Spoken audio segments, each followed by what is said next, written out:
Alright, so went to the supermarket yesterday, or the day before, the other day, went to the supermarket, and this is a supermarket that doesn't usually have a big range of craft beers, and I sort of thought, okay, I'll just check it out, see what's there, and lo and behold,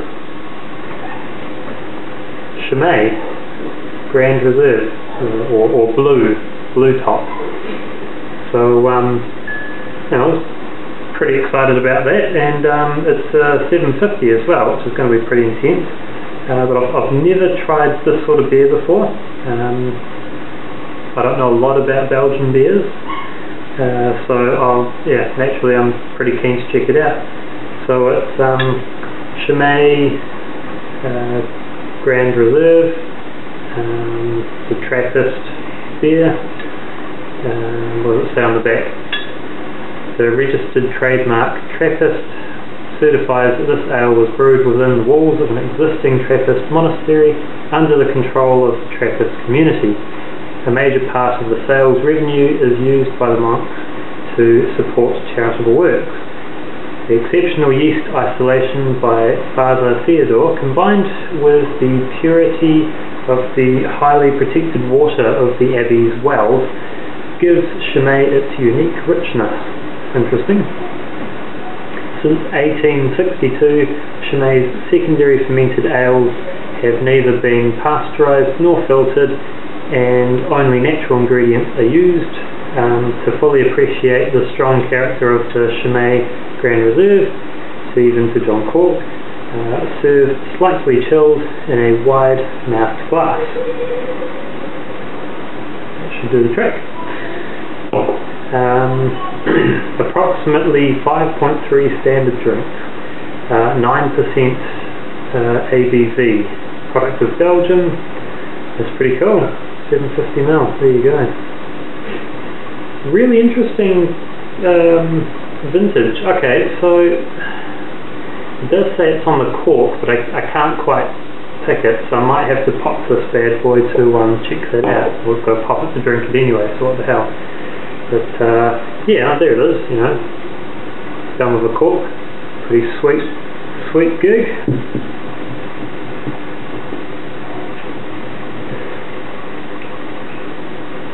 It's a really sweet ass bottle. There we go. So the vintage is September 2011. So there you go. So that is, okay, there you go, that's already a year old, that bottle, so nicely aged. Off she comes. Wow. Can already smell that. Wow, okay. That's interesting. Really interesting. Oh, yeah, why don't you watch me pour it? There you go. Watch the pour. Enjoy the pour. Go grab yourself one. Okay, might put too much in for now.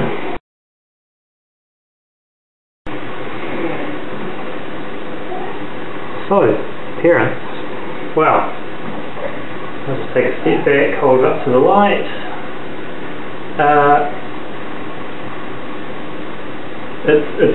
It's dark, sort of a dark brown, slightly cloudy. Looks like there's heaps of carbonation coming up to the top. A finger of head. The head's not white. It's just slightly off, slightly beige in colour.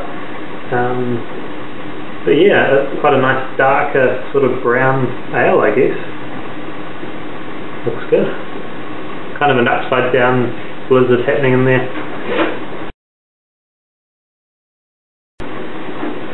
Okay, aroma.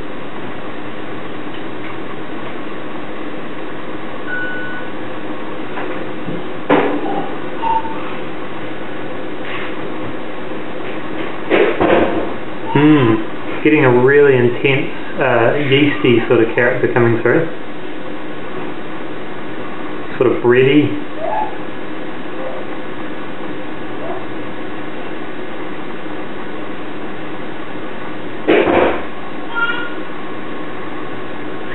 Getting that slight twang on the nose from the CO2, you know, like if you're home brewing, you open the fermenter, gives you that sort of sting, kind of like a boozy sort of smell to it as well. It's pretty full on actually. There is a deep aroma to it. I mean, there's more to it. I'm just having a little trouble picking it.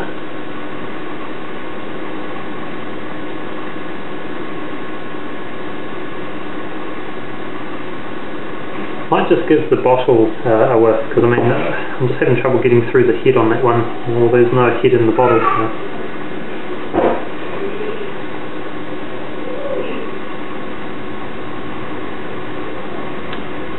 Getting like just a slight sort of fruitiness to it. Not fruitiness as in like multi-purpose or aroma hop fruitiness, nothing like that. It's kind of like red wine, sort of, kind of like red grapes. Yeah, kind of like a raisiny, grapey sort of aroma. Yeah,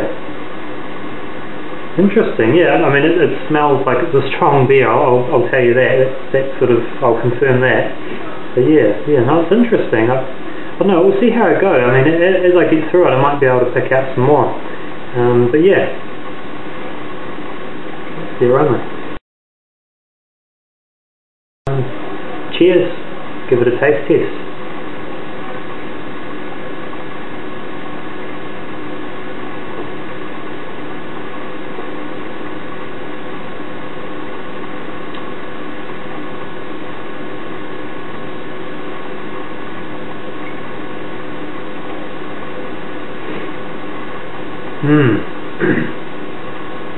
Wow, there's quite a bit going on in there, eh? Just a really nice big round, really big round flavour. Man, it is surprisingly smooth for a 9% beer. That is just, man, that is just so well crafted. What can we pick out of it?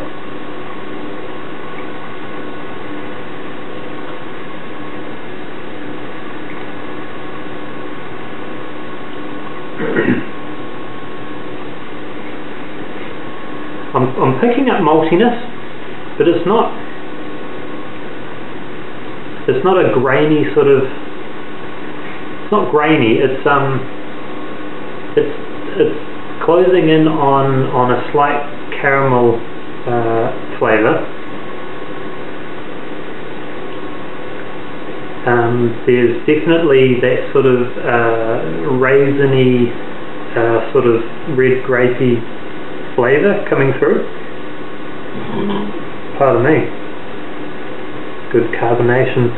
This beer is actually quite well carbonated. It's pretty full on. Mind you, it's a 750. Maybe they assume that it's going to be on the bench for a while. I don't know. But what else can we get out of this?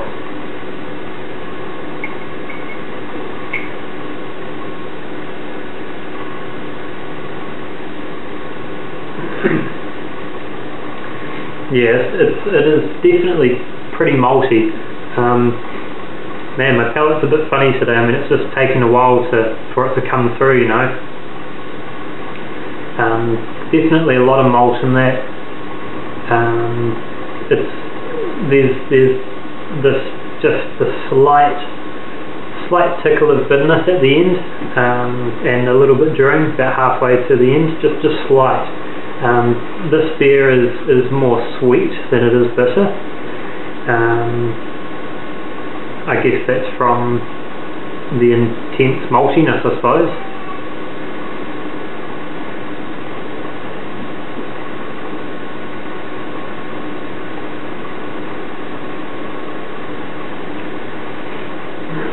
Kind of getting more of a fruitiness from it, but it's not like it's not citrusy or anything like that. It's a tricky one. because it's sweet, you know, and sweetness sort of goes along with fruitiness. It's but there's definitely something in there.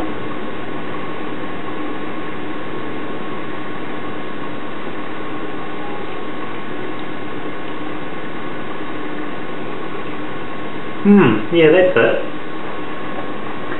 Kind of like pipped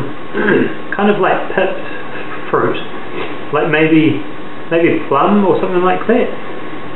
But you're kind of looking at that raisiness and then sort of comparing what that tastes like. But yeah, I'd go with plum, kind of like a stone, yeah, like a stone fruit sort of taste to it as well. It's really interesting. I mean, it's not overly complex, but it's just like, it's got such deep flavour to it. It's tricky to pull out what it is, because it just blends in so nice, and it's just like a really nice round beer as well. It's man, it's good. The head definitely goes away, but it just keeps a nice little cap there as well. I quite like that. It's fine. It's not too full on. We should see if we can get any more aroma out of it while we're at it.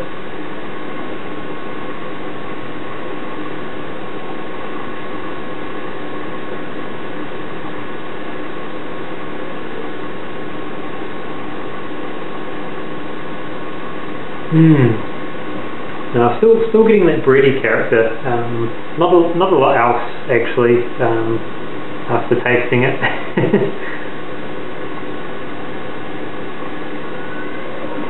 Yeah, really interesting. I'd say this is a very good beer. I mean, I don't have a lot of experience with the Belgian beers at all, really.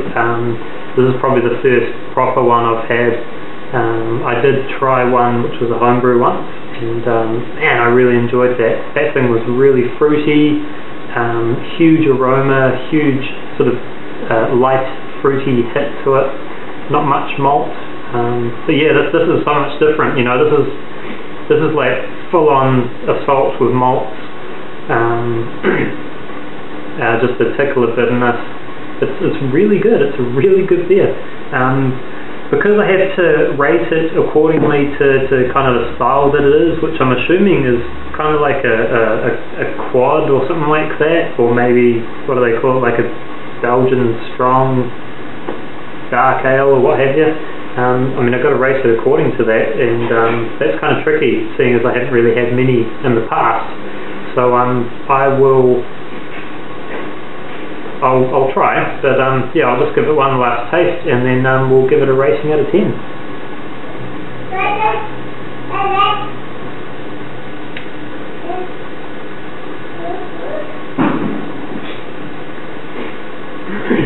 And so now I'm actually grabbing out a tiny bit of spice as well. I didn't get that before, so I wonder if maybe as it heats up, it's probably getting a bit more flavoursome. But anyway, judging it, I mean, I can't really fault it. There's nothing weird in there at all. It's a really nice beer, like really nice round, tricky to describe, seeing as I haven't had this style before really. But yeah, I have to rate it, and for this beer I will probably go about 8.5 out of 10. I mean, it's a great beer. It's not amazing, but yeah, there you go. Chimay Grande Reserve Blue.